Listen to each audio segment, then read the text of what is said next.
derrière.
Juicy bone, silence the pianos, and with a muffled drum, bring out a coffin, let the mourners come. Let aeroplanes circle moaning overhead, scribbling on the sky the message, he is dead. Crow bows round the white necks of the public doves, let the traffic policemen wear black cotton gloves.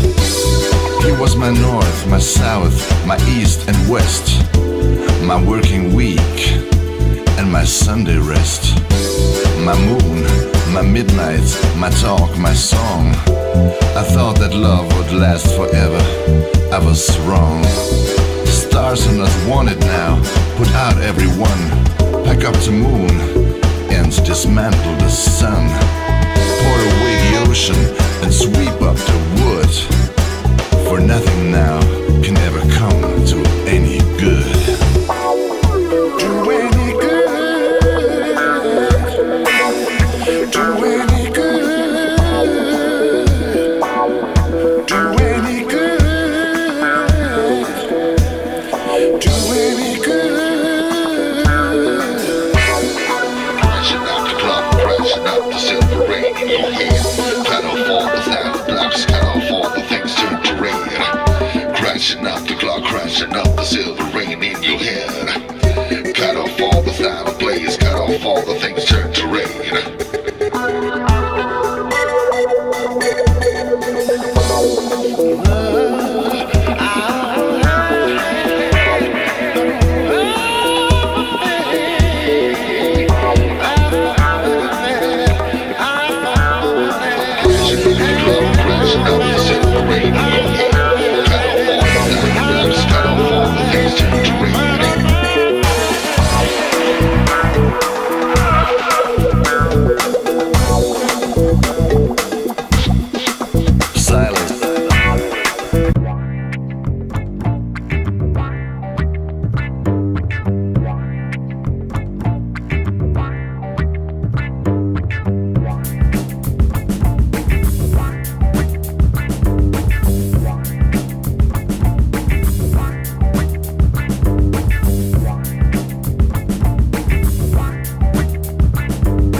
m'entends?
Yannick, tu m'entends?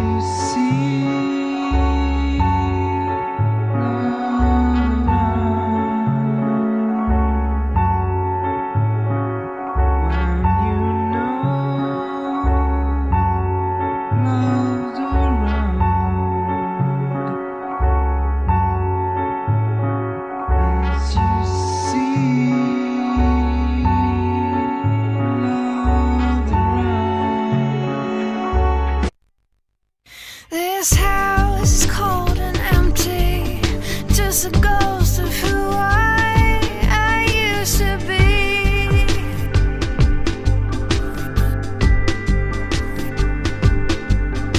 I stare at my own reflection, wonder if you'd even recognize me.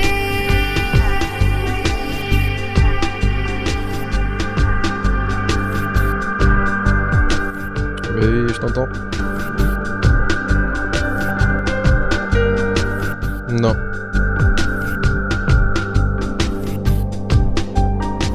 Ouais, non, j'ai aucun retour au niveau de la musique.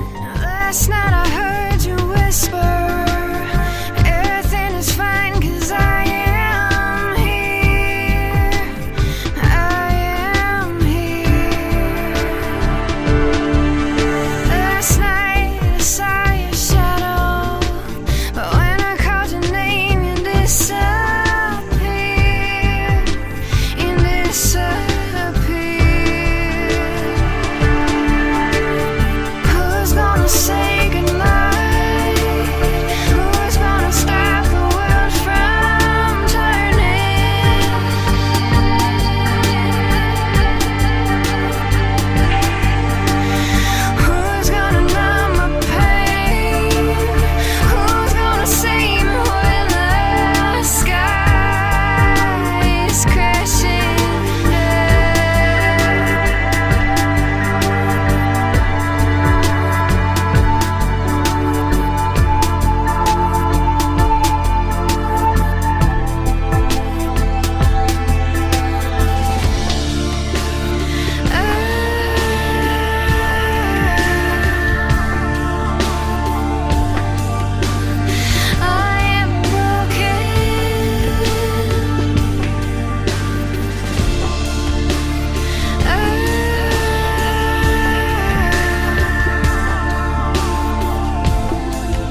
21h10, bienvenue à toutes et à tous dans le rendez-vous hebdomadaire, mieux dans tous ses états, avec Yannick Hervé, membre et porte-parole de l'association Les Clés de l'Europe. Donc on vous rappelle que vous pouvez réagir sur tous les portails, que cette session est enregistrée sur le Mumble de façon à en produire un podcast. Également que cette émission est retransmise aussi sur Facebook en direct, donc vous pouvez laisser vos commentaires directement sur Facebook et on les retransmettra dans la première partie à l'écrit. Si vous désirez en revanche venir parler directement avec Yannick, vous pouvez nous rejoindre sur le Mumble directement en tapant tutoriel Canal Citoyen sur Google. Et en seconde partie, vous pourrez interagir directement, vocalement avec Yannick. Yannick, bonsoir à toi. Bonsoir et bienvenue à tous. Tout le monde m'entend là sur le Mumble, sur Facebook. Moi j'ai un petit souci, j'arrive pas à démarrer la vidéo sur Facebook, je sais pas pourquoi. Apparemment c'est bon. En tout cas c'est bon pour moi c'est Mumble. Ok, bon bah s'il y a un souci vous me le dites. Donc bonsoir et bienvenue à tous en ce mercredi 31 janvier 2018 pour la 91e édition de cette émission interactive. Je suis Yannick Hervé de l'association Les Clés de l'Europe et j'anime cet exposé débat tous les mercredis soirs. Merci à Rudy qui va m'assister pour recueillir les questions et distribuer la parole. Je rappelle que le flux audio est disponible sur Mumble qui permet une interaction grâce au micro de chacun. La vidéo qui encapsule les interventions Mumble est retransmise sur Facebook. N'hésitez pas d'ailleurs à la partager. Sur Facebook, vous pouvez poser des questions ou faire des remarques dans les commentaires qui seront repris par l'animateur. La vidéo est enregistrée et permet d'en fabriquer une archive, appelée autrement podcast. Alors, le sommaire de ce numéro. On va analyser un petit peu les élections législatives partielles du 28 janvier. Je viens de m'apercevoir que j'ai pas... Attendez-moi deux secondes.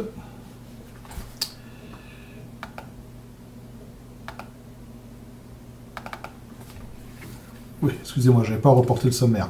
Donc on va faire une analyse des élections de législatives partielles du 28 janvier, de ce dimanche dernier. On va parler bien sûr un petit peu de la Catalogne, un petit peu du Brexit. C'est un petit peu incontournable en ce moment, toutes les semaines. On va parler du lait de la Commission européenne. Dans les indices du bordel ambiant, on parlera des élections en République tchèque. On parlait de la croissance, des chiffres de croissance qu'on nous donne en ce début d'année, qui est la croissance en carton. On parlera de manipulation monétaire, de patriotisme et solidarité européenne des Suédois, de la Suisse qui se fâche. Je vous ferai une citation assez longue. On parlera du journal Ipso Facto Europa. Je n'ai pas produit encore, et ce sera produit demain, peut-être vendredi matin, le journal de février. Mais donc, je vous dirai où il se trouve et je vous ferai une annonce tout à fait générale. Alors, les élections législatives partielles du 28 janvier. Vous savez qu'il y a différents endroits en France où les élections ont été annulées pour différentes raisons, et donc dans ces circonscriptions, il y a organisation de législatives partielles qui ne se passent pas tout au même moment, ça dépend de la date d'annulation, et après il y a des délais qui courent, et donc cette semaine, plutôt la semaine dernière, dimanche dernier, c'était le territoire de Belfort, et une circonscription dans le Val d'Oise, la première circonscription si je me rappelle bien.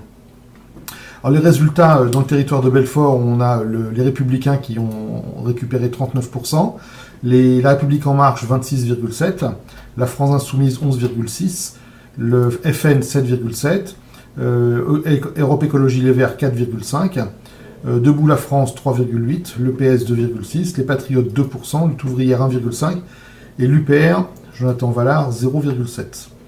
Dans le Val d'Oise, alors apparemment il n'y a pas de candidat LR, j'ai pas pris le temps de vérifier pourquoi ou s'il y avait une erreur, mais j'ai pas vu de candidat LR, donc les Républicains. Le candidat qui arrive en tête, c'est la République En Marche avec 29,28%. Puis après, la France Insoumise avec 11,47%, en sachant que la première circonscription du Val d'Oise, c'est plutôt à gauche. Le Front National, c'est 10,11%, le PS 6,88%, ELV 6,20%, DLF 4,31%, le PCF 1,97%, Lutte Ouvrière 1,25%, les Patriotes 1,19% et l'UPR 1,04%. Alors, une petite analyse. Première chose, la participation était catastrophique. Donc moins de 30% à Belfort et 20,33% dans le Val d'Oise. Donc c'est des élections qui sont un petit peu ridicules. Juste pour mémoire, la dernière législative partielle qu'il y a eu à Strasbourg, donc avant le scrutin officiel, qui était dans la législature précédente, il y a eu moins de 10% de participation. Alors est-ce qu'on pourrait se demander en tant que démocrate, est-ce que ça reste encore valable un résultat avec ce pourcentage-là ?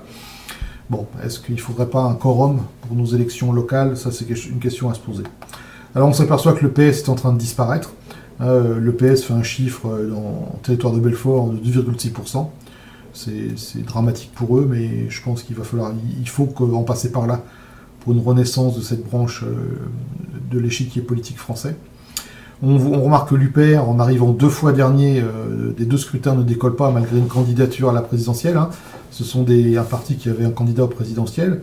Et normalement, cette candidature à la présidentielle aurait dû naturellement augmenter sa notoriété, notamment en territoire de Belfort, où une élection précédente, alors évidemment pas une législative, le candidat avait obtenu 3,22%, le même candidat. Donc voilà, on se demande pourquoi ça descend autant et ça reste aussi bas. Les Patriotes, c'est un parti qui n'est pas encore constitué, puisqu'on avait vu la semaine dernière qu'ils allaient se constituer de mémoire le 18 février, si je me rappelle bien.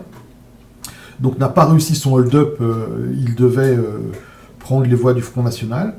Et la candidate à Belfort, qui est très connue là-bas, qui s'appelle Sophie Montel, qui était déjà candidate à Audincourt quand j'avais été candidat pour l'UPR, qui est connue, qui avait fait un très très bon score. Et bien là, la candidate, qui est pourtant très connue, comme je vous dis, a obtenu un score très décevant de 2%, en dépit du marathon médiatique de Philippot, qui a été invité un peu partout tout le début d'année. On peut remarquer aussi que Wauquiez n'a pas fait fuir les électeurs républicains, puisque ce sont les républicains qui arrivent en tête dans le territoire de Belfort avec 39%, c'est quand même pas mal sur un premier tour quand il y avait combien de candidats 1, 2, 3, 4, 5, 6, 7, 8, 9. Sur 10 candidats, il obtient 39%. Donc ça veut dire que Wauquiez n'a pas été le repoussoir qui avait été annoncé par certains. Et si on fait la somme des scores des eurosceptiques, alors si je prends les eurosceptiques au sens très large, c'est-à-dire les gens qui sont vraiment pour une sortie de l'Union européenne et ceux qui proposent plus ou moins de réformes de l'Union européenne, réformes dures, à Belfort, on arrive à 25,8% et dans le Val d'Oise, à 28,12%.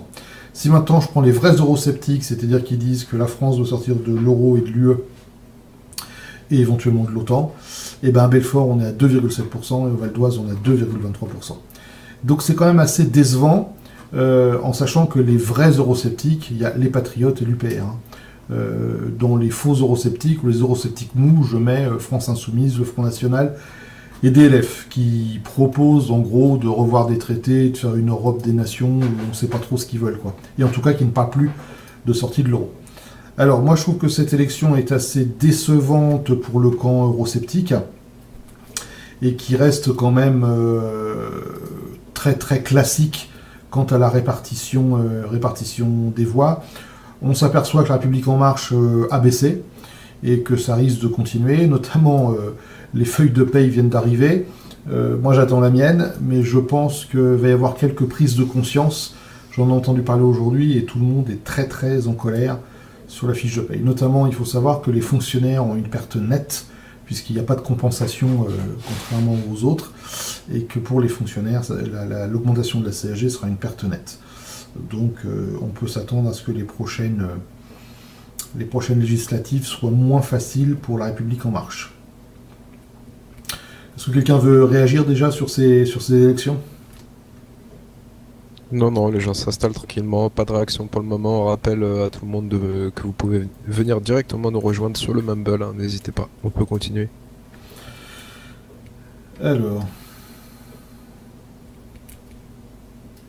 Alors, on va parler un petit peu de la Catalogne, on va juste faire une mise au point.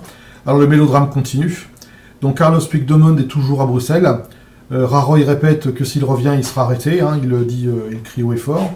Et la Cour constitutionnelle a refusé, on a déjà parlé la semaine dernière, une investiture à distance et une gestion par Skype. Skype entre guillemets, c'est-à-dire une gestion à distance. Parce que Carlos Puigdemont sait bien que s'il met les pieds en Espagne, il y a même un dispositif spécial qui l'attend. Il voudrait surtout pas qu'il arrive à rentrer dans le Parlement, se faire élire, parce qu'à ce moment-là, il aurait une immunité. Et donc il voudrait l'attraper avant qu'il se fasse élire. Alors, le président de l'Assemblée régionale catalane a proposé Puigdemont comme seul candidat à la présidence de l'exécutif. Vous savez, dans la région, vous avez un petit gouvernement, donc avec un président, et vous avez une assemblée avec un président. Donc il y a effectivement 2 présidents dans la région, le président de l'Assemblée et le président de l'exécutif. Le président de l'Assemblée a été élu, et donc c'est le président de l'exécutif qui doit être élu, qui doit être investi, et c'est sur ce poste-là que Carlos Puigdemont a été proposé. Donc la cérémonie d'investiture qui était prévue hier, après un vote, le 30 janvier, a été reportée à une date non précisée. Et les textes ne prévoient rien quant au délai maximal une fois la démarche démarrée. Donc en fait, ils ont démarré la démarche d'investiture, et pour ce faire, ils avaient 10 jours après l'échéance précédente. Mais par contre, une fois qu'ils ont démarré la démarche, les textes ne prévoient pas la durée possible de cette démarche. Donc ça a été renvoyé à une date non planifiée. Donc pour l'instant, la situation est bloquée. Le gouvernement central demande qu'il y ait un autre candidat qui sont présentés. Les gens qui ont gagné les élections de façon avec la coalition disent non. Le peuple nous a donné mandat, nous on veut ce candidat-là. Et voilà, donc tout ça c'est bloqué. Si Puigdemont arrive, il va se faire arrêter. S'il se fait arrêter, il va devenir martyr. Enfin, la situation n'est pas simple du tout, ni pour les uns ni pour les autres. Mais on pourra marquer quand même une chose, c'est que l'Union européenne devrait protester parce que l'état de droit et la présomption d'innocence ne sont pas respectés. Puigdemont n'ayant pas été jugé, il doit être considéré comme innocent de tous les crimes et délits dont il est accusé. Donc théoriquement, il devrait bénéficier du régime de droit, de l'état de droit, et rester pouvoir faire ce qu'il veut tant qu'il n'est pas condamné. Comme Darmanin en France, par exemple, qui est soupçonné de viol, ou de viol, je pense, mais qui reste ministre. Et quand l'Union européenne se plaint de l'état de droit en Pologne, ils se plaignent moins de l'état de droit en Espagne sur ce coup-là. Donc c'est quand même un peu deux poids, deux mesures, tout ça. Alors pour le Brexit, on a appris cette semaine qu'en Angleterre, au Royaume-Uni, l'emploi est à un niveau record et les salaires montent. Donc le taux de chômage est resté à 4,3%. Alors le taux de chômage est resté à 4,3%, mais le taux d'occupation, le taux de participation au travail a augmenté, parce qu'en fait la population augmente. Les salaires hors prime ont augmenté au rythme annuel de 2,4% sur les 3 mois à novembre, leur plus forte progression depuis décembre 2016, et la hausse étant de 2,3% sur les 3 mois à octobre. Prime incluse, la croissance des revenus est restée stable à 2,5% comme prévu, et l'inflation d'une valeur comparable. Alors, quand les salaires augmentent de 2,5% et que l'inflation de 2,5%, ça veut dire que les gens ne s'enrichissent pas, mais en tout cas, ils ne perdent pas d'argent. Si l'inflation était à 2,5% et que les salaires étaient stables, les gens perdraient du pouvoir d'achat. Ce qui est le cas en France. La France, on perd du pouvoir d'achat, jusqu'à maintenant. Alors, donc ça veut dire que la situation économique, pour l'instant, n'est pas celle que nous avait annoncée, et reste tout à fait supportable, et même avec des bonnes perspectives.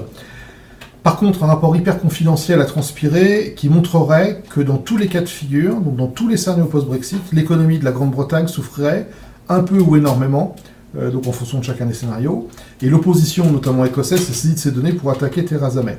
Parce qu'en fait, jusqu'en décembre, quand les députés demandaient au gouvernement s'ils avaient des études d'impact du Brexit, les ministres de façon officielle répondaient qu'aucune étude d'impact n'avait été faite. La preuve que c'est faux, puisque ce rapport existait dans les tiroirs, qui a été fait par les hauts fonctionnaires, mais le gouvernement n'a pas voulu le divulguer, et donc ça risque d'être un caillou dans la chaussure de Theresa May. Alors on sait aussi que la Commission européenne a reçu mandat pour continuer les négociations. Vous savez que la première partie des négociations était terminée avec un protocole, qui n'était pas un accord mais un protocole. Et donc les ministres chargés de ça se sont réunis et ont donné mandat à la Commission pour continuer. Et donc donner mandat, c'est donner à Barnier, qui est le négociateur en chef, le mandat pour continuer. Il lui a donné la feuille de route. Donc les premières annonces adoptées en quelques minutes par les ministres sont hallucinantes. Barnier a annoncé les demandes fermes suivantes. Il dit que tout l'acquis de l'Union européenne continuera à s'appliquer sous la juridiction de la Cour de justice de l'Union européenne durant une période qui durera 21 mois jusqu'au 31 décembre 2020. Alors pourquoi 31 décembre 2020 ? Ça coïncide avec les budgets pluriannuels qui ont été votés et qui devaient être payés par le Royaume-Uni, puisqu'il s'était engagé à payer pour une période de... je crois que c'est des budgets de 7 ans, donc pas une période de 7 ans. Donc ils vont payer jusqu'à fin 2020, et donc l'Union européenne demande que toutes les décisions et tout le droit européen s'appliquent pendant 21 mois après la sortie de l'Union européenne, après le Brexit. Et pendant cette période-là, les décisions de l'Union européenne, anciennes et nouvelles, s'appliqueront même si le Royaume-Uni n'est pas partie prenante des discussions. C'est-à-dire que si les autres pays se réunissent et décident quelque chose, ça s'appliquerait de facto au Royaume-Uni si ces accords passent. Et exceptionnellement, au cas par cas, le Royaume-Uni pourrait être invité à assister à l'une ou l'autre de ces réunions sans droit de vote. Et en fait, Barnier a dit que le marché unique ne peut pas être à la carte, donc c'est tout ou rien. C'est-à-dire que s'ils veulent le marché unique, il faut qu'ils appliquent tout le droit européen. Donc clairement, les gens qui voulaient un Brexit doux sont contents. Les gens qui voulaient un Brexit dur pensent qu'ils vont rester le vassal de l'Union européenne pendant encore 21 mois, en sachant que Theresa May aimerait que ce soit 2 ans. Mais dans tous les cas, on sent la volonté de punition parce que dans les communiqués, on a l'impression que c'est une condition, c'est-à-dire que ce ne sont pas des choses qui sont mises sur la table pour négociation, c'est on a l'impression que c'est non négociable. Et il y a de grandes chances que si c'est non négociable, ça se passera très très mal. Et donc il semble que les négociations vont recommencer très très vite, et donc on va savoir très vite ce qui se passe. Donc en parallèle, vous savez que on a parlé la semaine dernière, donc le Parlement anglais avait voté la loi permettant de lancer vraiment le Brexit et de modifier les lois, et les lords qui devaient discuter cette loi-là sont en train de mettre des conditions. Mais comme en France, il y a une lecture chez les lords, ça revient à l'Assemblée nationale, la Chambre des représentants, et puis ils remettent les choses dans l'ordre. Donc il n'y a pas trop de danger pour ça, c'est mon chat qui est en train de passer. Il n'y a pas trop de danger, pour l'Assemblée nationale. Ce qui est plus dangereux, c'est 2 choses.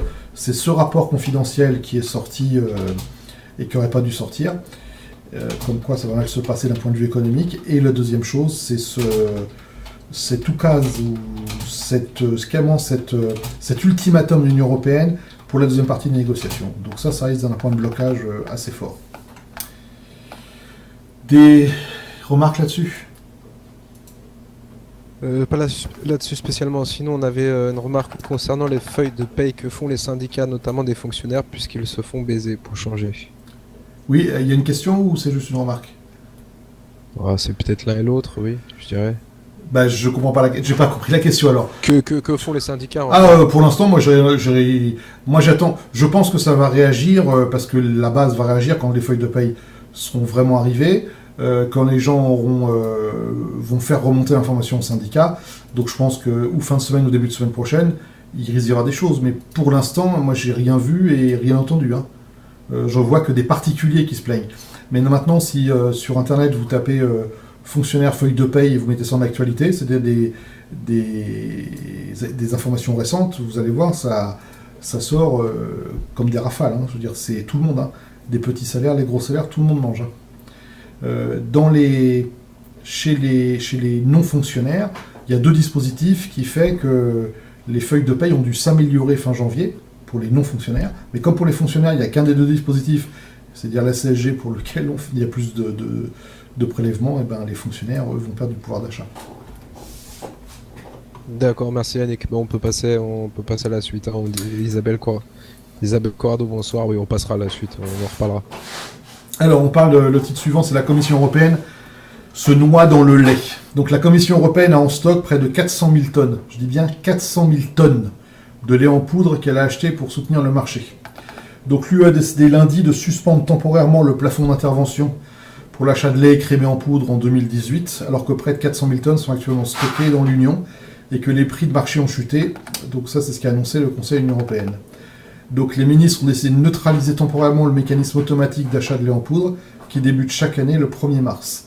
Selon ce mécanisme, la période s'ouvre avec un plafond de 109 000 tonnes de lait écrémé. Imaginez 109 000 tonnes de lait écrémé en poudre que la Commission européenne achète au prix d'intervention fixe pour absorber des quantités ne trouvant pas preneur sur le marché. Or, l'UE essaie actuellement de se défaire des 380 000 tonnes de poudre accumulées au plus fort de la crise du lait en 2016. Ces quantités retirées du marché avaient alors contribué à alléger la pression sur les cours du lait. Donc face à ces stocks qui dorment dans les entrepôts au sein de plusieurs pays membres, le cours du lait en poudre, contrairement à celui du lait, a fortement fléchi et est actuellement inférieur au niveau d'intervention. D'autant plus que ces stocks sont en train d'arriver à la date de péremption. Ce qui fait qu'une fois que la date de péremption sera passée, même si c'est un produit qu'on peut garder extrêmement longtemps, le lait en poudre, quand il est bien stocké, ça se garde des années, mais il y a des dates légales, et si les dates de péremption passent, ce lait sera invendable. Ils n'ont même plus le droit de l'utiliser. Alors qu'en sachant que ce lait pourrait très bien être utilisé dans la nourriture des animaux, ça pourrait être utilisé pour plein de choses, mais c'est la logique capitaliste qui veut que... Alors logique capitaliste complètement tordue, parce que quand on intervient sur des prix en stockant des produits, c'est plus du capitalisme, c'est de l'interventionnisme.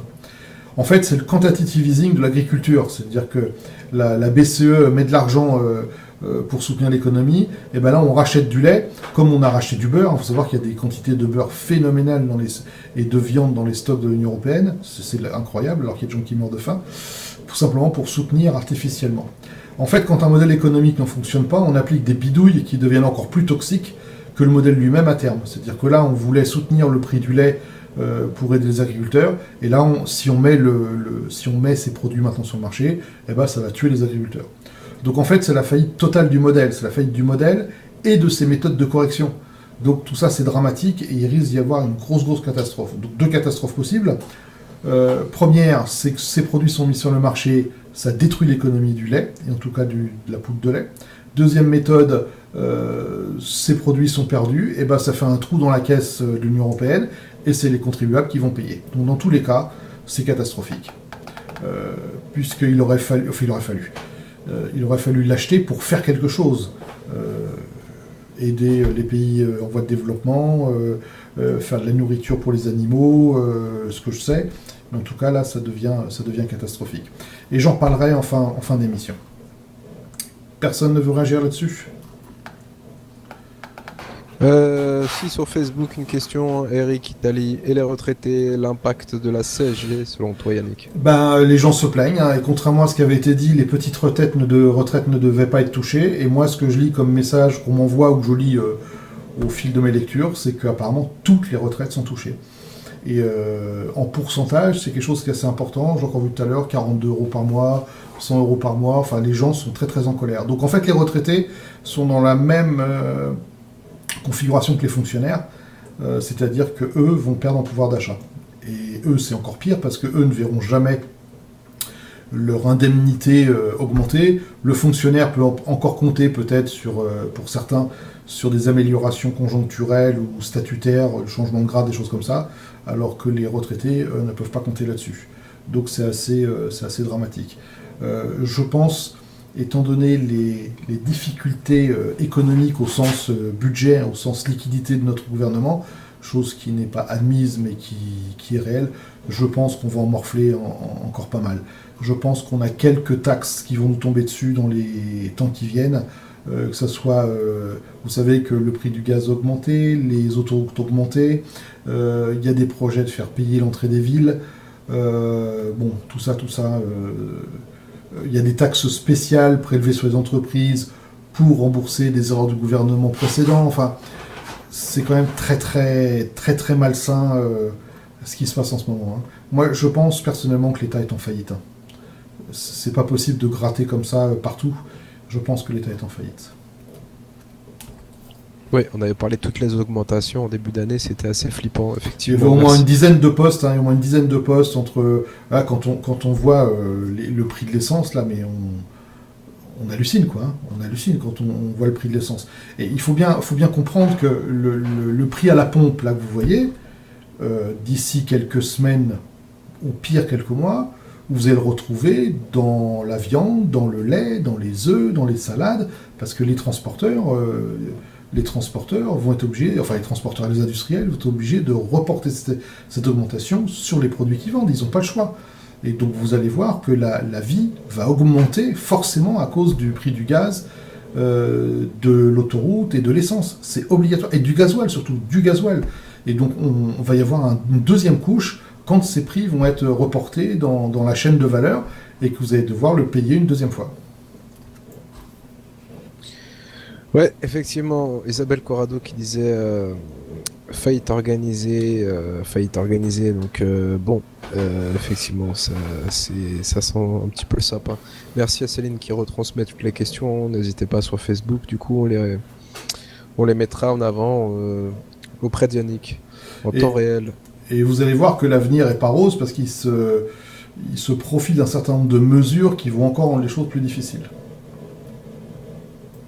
Ah, mince, ouais, la bonne nouvelle, c'est pas pour ce soir encore. Bah, Yannick, on peut continuer. Ouais, je suis désolé, j'apporte rarement des bonnes nouvelles. Alors, dans l'indice du bordel ambiant, hein, l'information est assez légère ce soir, il y a quelques choses intéressantes. Donc, on va parler des élections en République tchèque. Donc, nouvelle épine dans le pied de l'Union européenne. Miloš Zeman a été réélu président de la République tchèque. Donc, il est anti-immigration et pro-russe. Donc, c'est deux tares pour nos euro-intégristes. Donc évidemment, comme il est anti-immigration et pro-russe, eh ben, le mot qu'on lui associe, c'est populiste. Donc vous regardez tous les articles, c'est réélection du populiste Miloš Zeman. Alors en fait, on s'aperçoit que ce mot est en train de devenir une médaille du mérite. Et les gens qui résistent à l'Union européenne, eh ben, le jour où ils se font traiter de populistes, ils peuvent se l'accrocher à la boutonnière et dire voilà, j'ai gagné mes galons. Parce que ça devient complètement fou que dès qu'on s'oppose à l'Union européenne, eh ben, voilà, on est populiste. Alors, je vais vous parler aussi de la croissance. Donc vous avez dû voir, entendre, lire sur tous les médias titrent sur le retour de la croissance de l'Union européenne dans la zone euro et en France. Alors, il y a une semaine, tout allait mal, et là, en quelques jours, tout va bien. Alors, c'est incroyable, hein, ça change du jour au lendemain. En fait, c'est quoi? C'est qu'il y a quelques chiffres qui sortent des instituts de statistiques, tous les journalistes s'en emparent en même temps, ils comprennent pas ce qu'ils disent, et puis voilà, tout va bien, c'est super, on est tous riches, tout va bien. Donc on nous parle, voilà, la croissance revient, on parle de 2,3% de croissance dans la zone euro, la France va passer 2%, enfin voilà, donc tout va bien. En fait, il faut regarder les chiffres de plus près. Le PIB de l'Union européenne, il est de 14 600 milliards d'euros, j'ai le chiffre 2015, 14 600 milliards d'euros. Le quantitative easing, qui a commencé en 2009 pour une première phase et qui a redémarré en 2015, a investi, donc c'est de l'argent qui a été investi par la BCE dans l'économie en créant un trou dans leur compte, et autour de 3 000 milliards d'euros. En 2017, la BCE a injecté 780 milliards d'euros dans l'économie. Donc c'est en négatif dans ces comptes de la BCE. Et la croissance de 2,3% de 2017, c'est un surplus de PIB de 336 milliards d'euros. Donc d'un côté, la BCE dépense 780 milliards d'euros pour une augmentation de notre richesse, au sens du PIB, de 336 milliards d'euros. Donc faire 780 de dette pour gagner 336 de plus, c'est de la fausse croissance. Mais ça, on n'en parle jamais. Donc petite comparaison. Vous êtes un entrepreneur, vous faites 780 000 euros de dette pour augmenter votre chiffre d'affaires de soit 336 000 euros. Qu'est-ce que vous pouvez dire à la fin de l'année? Vous avez augmenté votre richesse ou diminué votre richesse? Est-ce que vous êtes plus riche? Est-ce que votre société se porte mieux? Eh bien en fait, on ne peut rien dire l'année courante. C'est-à-dire que si vous dépensez cette année 780 000 euros et que tous les ans vous gagnez 336 000 euros de plus, alors dans quelques années, quand vous aurez remboursé les 780 000, vous pourrez dire « ma société, j'ai fait une bonne opération, ma société se porte mieux ». Mais ça, vous le saurez que dans 2 ans et demi. Donc on doit attendre les années suivantes. Donc quand on nous parle de croissance de 2,3%, c'est un chiffre qui n'a pas de sens. Il faut compter l'inflation et il faut compter les dettes supplémentaires qui ont été créées. Donc en fait, il faut attendre la fin du quantitative easing de la BCE et observer la courbe de croissance les années suivantes. Et seulement là, on pourra dire « Ah, l'Union européenne, la France, la zone euro est en croissance ». Pour l'instant, ce n'est pas de la croissance, on achète la croissance en créant des dettes qui sont plus élevées que ce qu'on s'en rapporte. Donc pour l'instant, ces chiffres, c'est de la blague. Maintenant, il n'y a pas beaucoup de journalistes qui vous racontent ça à la télévision. Hein. Les journalistes vous disent « Il y a 2,3% de croissance, super, ça va bien ». Je vous rappelle aussi qu'en France, les salaires n'augmentent pas. En Angleterre, ils ont eu 2,3% de croissance et d'inflation, mais ils ont eu 2,5% ou 2,3% d'augmentation de salaire. En France, c'est pas le cas. Donc en fait, ce qui veut dire, ça veut dire que le PIB par habitant diminue, et donc ce qui veut dire qu'on devient moins riche. Donc les gens oublient de dire. Alors suite à ça, ou en corollaire à ça, c'est la manipulation monétaire. Donc l'euro est en train de s'apprécier par rapport au dollar. Donc la parité euro-dollar, c'est on divise le prix de l'euro par le dollar, et ça nous donne donc le taux de conversion. Donc ce matin, il était de 1,2452. Donc ça veut dire que pour pour 1 euro, vous aviez 1,2452 $. Il était à 15,885 le 6 novembre dernier et à 1,0505 le 2 mars. Donc ce qui veut dire que l'euro-dollar a pris 18,5% en moins d'un an.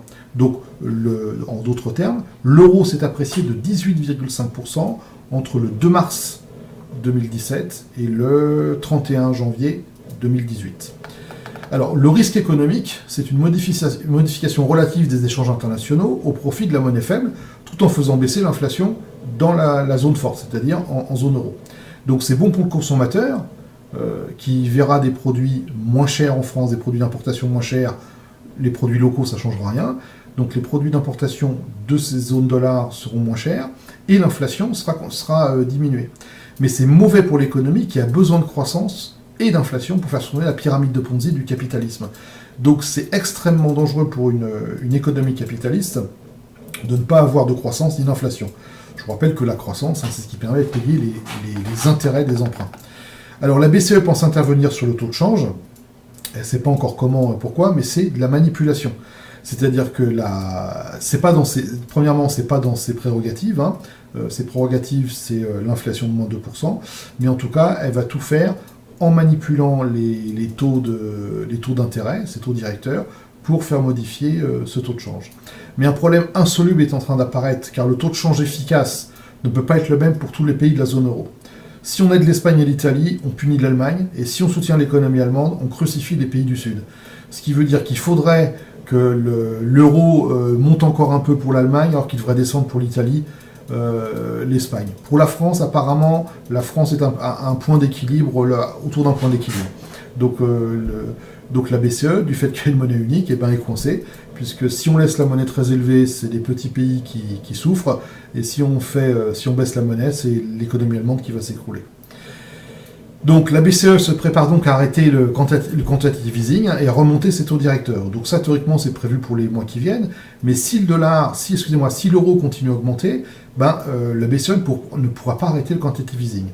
Et notamment, ça aura du mal à remonter ses taux directeurs, ce qui va rendre plus compliqué la gestion de la dette des États. Donc c'est la deuxième mauvaise nouvelle que je voulais vous dire pour la France, c'est que si la BCE augmente ses taux directeurs, les taux des intérêts, les intérêts courants, des emprunts courants, pas des anciens, parce que ça s'est fixé, vont augmenter, et la France va replonger dans l'endettement et dans la difficulté pour payer ses intérêts. Je vous rappelle que la France paye quelque chose autour de 45 milliards d'euros par an d'intérêts sur ses obligations. C'est autant d'argent qui est soustrait à l'économie nationale et au fonctionnement de l'économie. Et si les taux directeurs augmentent, ça va monter 45, 50, 60, 70 milliards d'euros que la France devra sortir de son vrai argent, hein, ça c'est l'argent que vous gagnez et vos impôts, et le donner aux gens qui ont prêté de l'argent à la France. Donc ça risque d'être une grosse difficulté pour les mois qui viennent. Alors, une petite anecdote sur cette variation du taux de change. L'euro s'est apprécié de 18,5% en un an, et personne n'en a souffert en France. Hein. C'est-à-dire que c'est complètement transparent. Donc une sortie de l'euro avec une dépréciation de la monnaie de 20%, ce qui serait à peu près la même chose, serait aussi invisible et d'indolore. Donc si quelqu'un vous dit que c'est dangereux de sortir de l'euro parce que le franc s'est déprécié, vous dites que l'euro s'est apprécié de 20%, quasiment 20% en un an, et que personne n'a rien vu. Il faut savoir que quand une monnaie s'apprécie ou se déprécie, ça ne change strictement rien au niveau de vie dans le pays, et notamment pour le prix des objets domestiques. Ça peut changer pour le prix des objets qui dépendent des produits d'importation comme le pétrole et ainsi de suite, et ça change le prix des objets qui viennent de l'étranger. Mais par contre, en domestique, ça ne change pas grand-chose. Des réactions là-dessus ? Alors, pas là-dessus. Par contre, une question encore d'Eric Etali sur Facebook qui demandait par rapport aux taxes sur les inondations et tous les désastres qui se sont déroulés récemment, est-ce que c'est nous qui allons payer ? De toute façon, qui voulez-vous qui paye ? Qui voulez-vous qui paye ? Il n'y a qu'un seul vache à lait en France, c'est le français. Donc il se trouve que par hasard, il avait été décidé il y a quelque temps que les communes pouvaient lever une taxe spécifique pour ou les dégâts des inondations, ou pour préparer la lutte contre les inondations. Et il se trouve que c'était voté juste avant qu'il y ait des inondations. Alors c'est un hasard, hein, personne ne pouvait prévoir qu'il y ait des inondations comme ça, mais je pense que les municipalités vont pas se gêner. Hein. Alors si je me rappelle bien, je vais peut-être dire une bêtise, mais je crois que c'était limité à 40 € par foyer, et donc la municipalité a le choix entre 0 et 40 € par foyer. Et donc vous allez voir que vous allez payer. Donc ça c'est une taxe supplémentaire qui va vous tomber dessus. Il y a de grandes chances. Alors ce qu'il faudrait, c'est que le problème, c'est qu'on n'est plus dans ces cas-là, on n'a plus l'égalité devant l'impôt, parce que les régions qui sont très fortement sinistrées vont faire quoi ? Vont prélever cette taxe au maximum, et les régions qui n'ont aucun risque d'inondation ne vont pas le prélever cette taxe. Et donc ça veut dire qu'il y a des gens qui seront punis deux fois, punis parce qu'il y a une inondation et punis parce qu'ils doivent payer la taxe, et puis d'autres qui vont s'en sortir. Donc c'est compliqué, parce qu'au niveau d'un pays, la solidarité de l'impôt, normalement, et c'est le principe en France, un impôt est mis dans une enveloppe commune, et après c'est redistribué en fonction des besoins. La seule chose, par exemple, comme pour les amendes en ville, une amende en ville, c'était un régime national pour le stationnement. Ils ont transformé cette amende en, je ne sais plus comment ils ont appelé ça, mais en tout cas, ils ont changé de régime fiscal pour que les villes puissent puisse fixer le prix elle-même. Et ben alors ça c'est une punition, c'est un peu différent, mais pour un impôt, l'impôt sur les inondations, il va y avoir une double punition. Si vous habitez un endroit inondable, vous allez être inondé et en plus payer une taxe supplémentaire. On pourrait imaginer que ce soit les gens qui ne sont pas inondés qui payent la taxe inondation pour aider les gens qui sont inondés qui souffrent déjà. On peut imaginer plein de choses, mais voilà, vous allez manger. Il y a Sissi, Vivi, il y a Sarah Agi pas mal sur Facebook qui dit à un moment les Français ne pourront plus payer, forcément. C'est toujours pareil, hein, c'est l'impôt, il y a un maximum, je crois la courbe de Phillips, si je me rappelle bien, on augmente les impôts et au bout d'un moment, si on continue d'augmenter le pourcentage d'impôts, les recettes fiscales diminuent parce que les gens ne gagnent plus assez d'argent pour pouvoir les payer, tout simplement. Donc et là en France, on est arrivé, vous savez qu'on est un des pays recordman du monde de l'impôt, hein, de l'argent qui est repiqué pour retourner dans le système, en sachant qu'on n'a plus les services associés aux impôts qu'on avait avant. Vous regardez l'état des routes, c'est dramatique. Je veux dire, maintenant, réparer les routes, c'est devenu quelque chose de compliqué. Avant, les routes étaient impeccables, étaient superbes. Les routes non payantes, c'est très difficile de les faire réparer. Donc, il y a de grandes chances qu'on ait en plus une taxe. Ils veulent mettre en place une taxe pour les gens qui roulent sur les routes, pour réparer les routes, en sachant qu'avant, on payait nos impôts, ça permettait de réparer les routes, et ainsi de suite, ainsi de suite. Donc, voilà, on est rentré dans un système où les gens vont se démobiliser et il risque d'y avoir, on va passer le maximum de la courbe de Phillips, qui fait qu'on ne pourra plus payer, c'est-à-dire on paiera des impôts, mais il y aura tellement de gens qui ne peuvent plus les payer que les recettes vont diminuer et les choses vont s'aggraver, quoi. Les choses vont s'aggraver, donc ça risque d'être difficile, oui, les prochains temps. Ok, merci Yannick, on peut passer à la suite du sommaire. Donc on va parler de patriotisme et solidarité européenne des Suédois. La Suède a choisi d'acheter un système d'armes aux Américains en refusant l'offre française. Donc l'achat de 4 systèmes patriotes, batteries et radars, et de 300 missiles, dont 200 PAC-3, s'élève au total à 2,5 milliards d'euros, soit bien au-delà du budget initial consacré à cette acquisition, budgété à 1 milliard d'euros. Le choix de Peter Hultqvist du système américain a été fait contre les recommandations de son administration. Donc la Suède réfléchit donc pour savoir comment elle va réduire la facture, en baissant le nombre de missiles achetés à 150, ce qui ferait baisser l'addition finale entre 1,73 et 1,83 milliards d'euros, ou encore en réduisant le nombre de batteries de 4 à 3, mais ce choix signifierait que seulement 3 zones sur 4 pourraient être protégées contre d'éventuelles attaques de missiles russes. Reste enfin le système de défense franco-italien SAMP-T, fabriqué par MBDA et Thales, qui a perdu la compétition, mais qui est bien moins cher que le Patriot, donc pour 866 millions d'euros pour 4 systèmes équipés de missiles Aster 30. Selon des sources concordantes, l'administration suédoise a demandé à la France de garder bien au chaud son offre au cas où les négociations avec les États-Unis échoueraient, ce qui fait débat dans le camp français, d'autant que la proposition française intégrait 2 systèmes SAMPT d'occasion appartenant à l'armée de l'air, qui les a mis sous cocon. Donc c'est un peu compliqué parce que y a un appel d'offres. Il y a des Français ou des Franco-Italiens qui répondent avec les Américains. Les Suédois envoient chier les Français et achètent Américains. Tout compte fait, s'aperçoivent qu'ils se font arnaquer et demandent aux Français de venir à la rescousse, ou Franco-Italiens, de venir à la rescousse pour leur sauver la mise. Si l'Europe s'est fonctionné comme ça, et si l'Europe de la défense, ça part comme ça, eh ben moi je peux vous dire, ça marchera jamais. C'est pas possible de se comporter comme ça dans des pays alliés et des pays qui vont partager la même défense. C'est ridicule, mais c'est tout à fait à l'image de la réalité, et c'est très très loin de ce qu'on veut nous faire croire. Alors excuse-moi, j'avais oublié une petite question juste avant. Effectivement, Eric qui te demandait les incidences pour les taux des prêts immobiliers selon toi. Normalement, si les taux directeurs augmentent, les prêts immobiliers vont augmenter, puisque tous les taux en France, enfin dans tous les pays, sont calqués sur les taux directeurs, puisque le banquier qui emprunte son argent dans le système bancaire, lui doit payer les taux directeurs. Donc pour se rémunérer, il va faire le taux directeur plus l'argent qui doit se rémunérer. Donc si les taux directeurs augmentent, le taux de l'immobilier va augmenter. Alors ça va pas augmenter de 3%, vous inquiétez pas, hein. C'est trop dangereux pour une économie de changer comme ça va être extrêmement graduel.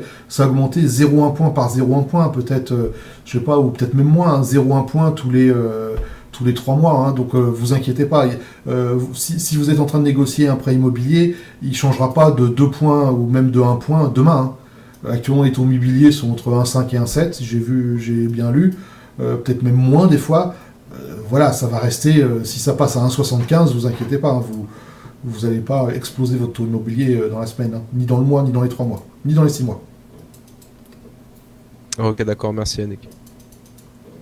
Pas d'autres questions ? Non.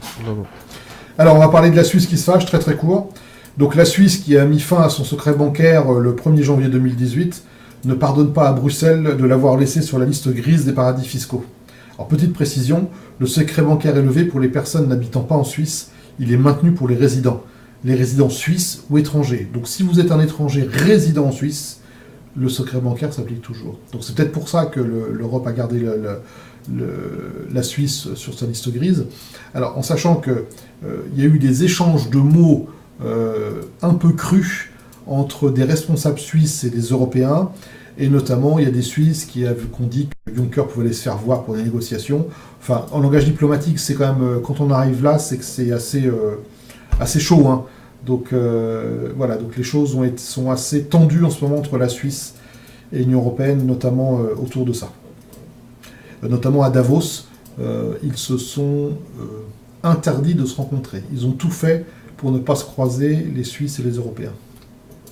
Les Européens au sens de la Commission européenne. Alors, on va parler de la faillite des retraites des parlementaires européens.